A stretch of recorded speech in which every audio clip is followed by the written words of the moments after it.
Hi guys, welcome back to the system design interview sessions with me. Today we're going to talk about TAO, a social graph storage mechanism that powers Facebook at billions of read per second and hundreds of millions of write per second.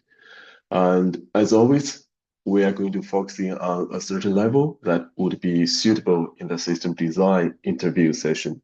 If you would like any of the implementation details, please leave a message. I'm happy to schedule a private session with you to cover those questions. And so let's get started. So first thing first, we need to know the concept about object and associations. As the name suggested, TAO. There are a few theories about why is that name. There's no official answers. Some people suggest it is the association object, and some suggest it from the Greek letter Tao or the Chinese philosophy about Tao. So either way, it doesn't really matter, but I think all the names make sense. First thing is about object and association. So object, as its name suggests, is an object. Could be a user, could be a location, could be like other types of object. And then they are like a graph. They are associated together with a relationship. Um, yes, object and association have their like metadata or features, but they have an ID, which is 60-bit int from the white paper. And they have like different metadata, like a time, like a type. And then the other important things, they have a list of key value pairs, which could be anything. It's just like a NoSQL storage or key value pair associated with an object or with the association type.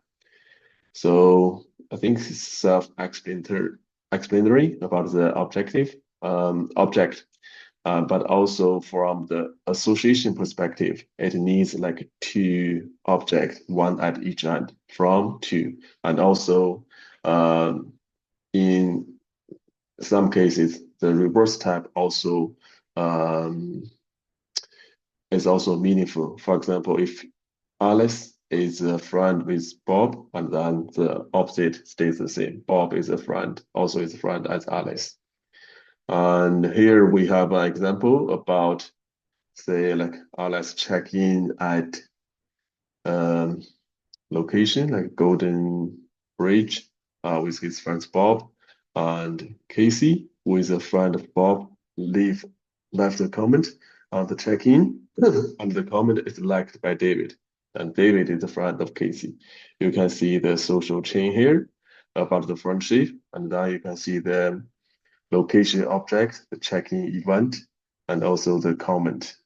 And so here is the important thing to know. Actions can be represented by association if it is at most once. For example, liked by, this is at most once. But it can also be represented by or as an object, such as a comment, because there could be many comments for the single check-in, there will be replies for the comment. So it is not a most once event. And then we come to the architecture of how Tor works. So in in a nutshell, I think this you after watching this video, you need to at least know there are three tiers to manage a Tor. The first one is of course the database storage. It will be sharded. There's master and slave different shard to store different data with consistent hashing where to store. So that's some basics that is common in other system design scenarios on the database side. And there's a master region and also the slave region. Master region, of course, stores all the information for the master shard.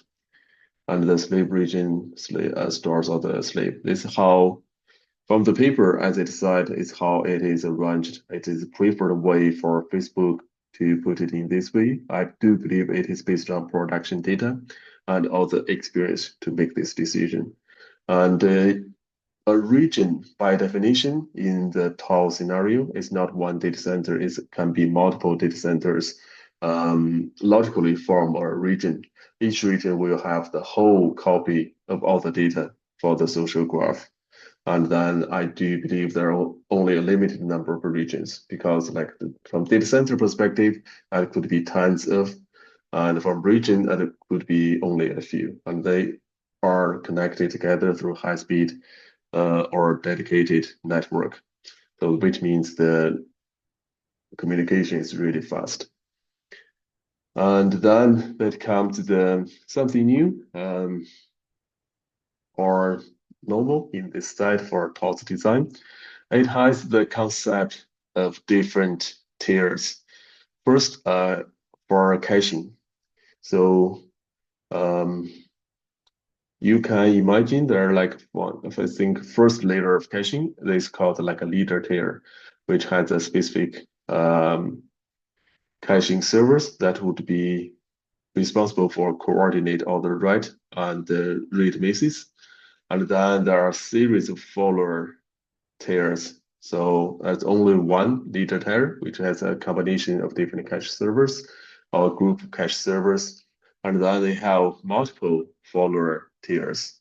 Um, as you can see, like the benefit for that, clients can connect to any follower cache server, which can serve the read request. And in case of like information is missing, they will contact the leader tier for information. And if leader doesn't have that information either, the leader will contact the storage, the shard they are responsible for, read the data, save a copy, get back to cache server, and cache server can serve to the client. And so for each tier, there is one cache server responsible for shard. So for each shard, they have like multiple copies of caches from one in each tier. So here on the leader tier, they have one copy. On the follower tier, there's three. In this case, we use three tier as an example. In production, I don't think the number is disclosed, but for each tier, they will have a copy be corresponded to one like physical shard in the storage. Um, of course, clients will connect to the tier that is closest to them for data. And let's take read example. Client send the read request to the closest cache server, and they will serve back the data if they have. So there will be a response.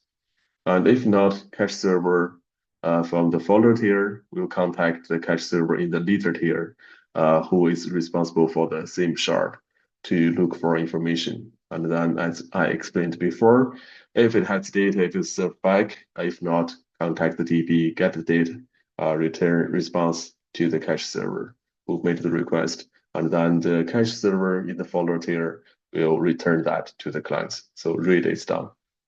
And then for the write case, that's again, clients will contact the nearest cache server in the follower tier, send the write request. Cache server won't handle that directly. They will contact the relevant cache server in the leader tier, and the leader cache will write to the database in the master shard database and wait for a response. And the leader cache server will send a synchronized response back to the folder cache who made the request. And so that is synchronized. And the cache server will respond to the client. So, hey, write is successful. And from here, when the leader cache server write to the master shard will do two things. It will replicate the data to the slave shard in a different region or maybe in the same region. And then in the same time, in the stream, it will send in the same stream, it will send the response to the cache server. So that in a nutshell, if it is a single region or request, it is something like this. But there I draw another diagram. Of course, one region wouldn't be working at the scale how Meta is operating. So the client could contact, okay, let's create a client.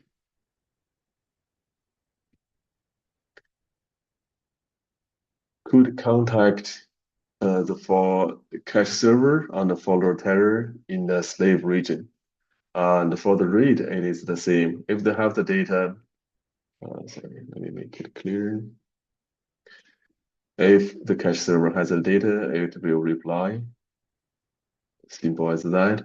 If not, it will it will contact the lead cache server in that region for data. And if it has, again, all the way response back. If not, it will contact the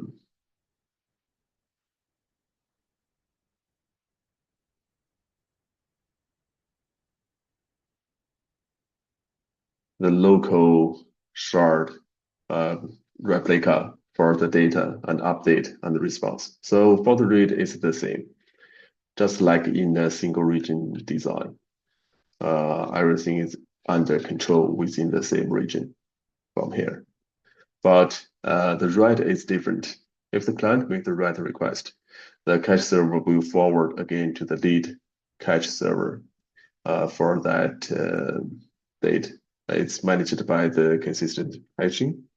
And in this case, it won't write to the local to the same to the shard in the region because it doesn't have the master shard. It will contact again. Then it comes the same thing.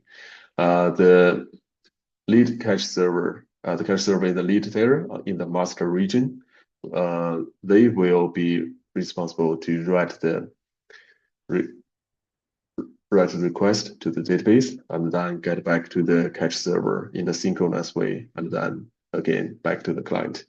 But in the meantime, there's a data replication asynchronously to the slave copies, and then the cache server will notify other follower cache servers about the recent changes. So there are more detailed mechanisms in this because the cache server doesn't only store the association one by one. It is store the continuous prefix for the association. So in the case of invalidate, it will not purge all the data. It will send a fail request, fill in the data as in fill in, and the cache server. If they find they have that association type in the caching, it will invalidate that and then make a request to the cache server for the new list. So that is basically how it works. As I listed here, you can take a read or take a copy of the data. If you have any questions, please leave a message. So in a nutshell, that is how it works. So the beauty part is about like multiple layers of caching, especially for the follower tier. It has multiple follower tiers, and each tier has a cache server relevant to shard.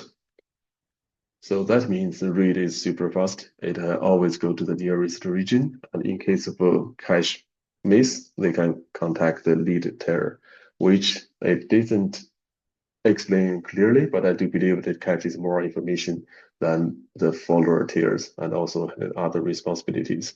I do believe they'll be hosted on more powerful machine. That would make sense.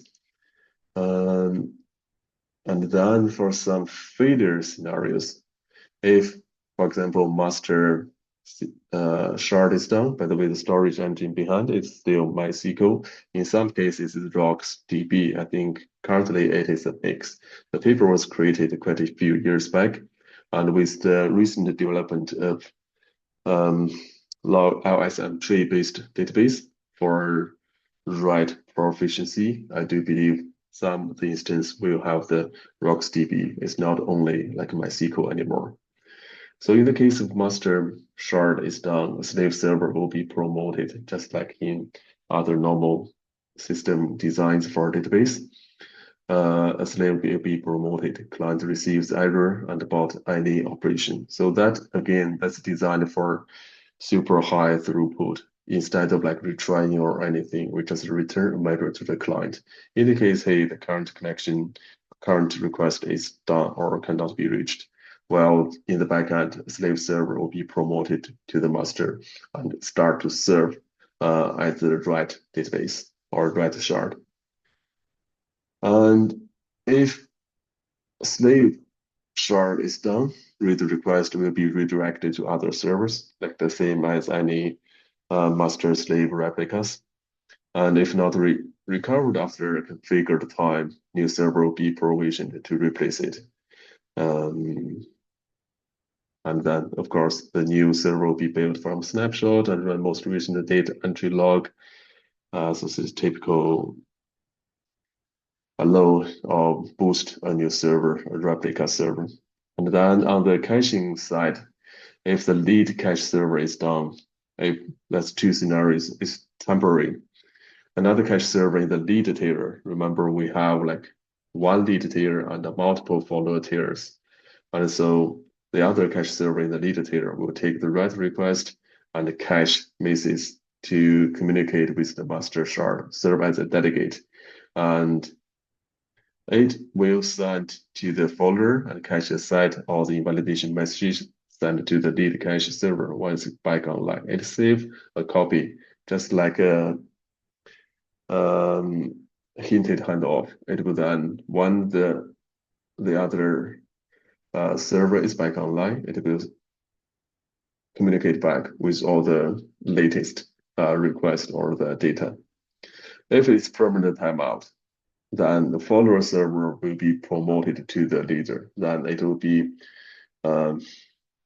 logically be in the leader tier. It start to read from the DB to get most recent data. It will start to be operating as the leader coordinator for the shard they are responsible for. And then if the folder cache server is done, again, a simple request be redirected to other folder cache servers. Remember, for each tier, each folder, or no, for each tier, doesn't matter follower or leader, there is a cache server responsible for the certain shard. And there will be like multiple cache servers to responsible for the shard. So if one is done, the request is simply redirected to the other ones who are healthy. There is a cluster level configuration management. There is like a central control in this case, which we don't have like all the details in the paper, but I think we can figure something out about how it was worked.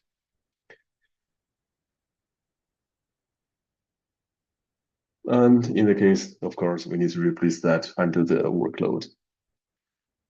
So in a nutshell, that's how TAO works, but this is at a really high level. There are some nuanced details.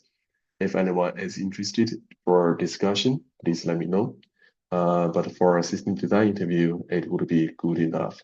If you know like the data models, the schema, about the object association, about the three-layer architecture, like a follower tier, leader tier, and storage tier, then the master region, slave region, how everything is created, how the shard is replicated, synchronized and asynchronized, and how the client connected to the closest cache server in the follower tier. I think that would be good enough. It will also help you to understand the architecture. And for me, the part really interesting is the multiple follower tier and the one leader tier for the caching servers. And the cache servers, the leader tier is also worked as a coordinator to make sure there's consistency, and also those follower tiers make sure like we have really fast, low latency read request to serve. I think that's all for today. I'll keep a post at least once a week about different topics for system design interviews. Yeah, any questions, please let me know. Thanks for watching.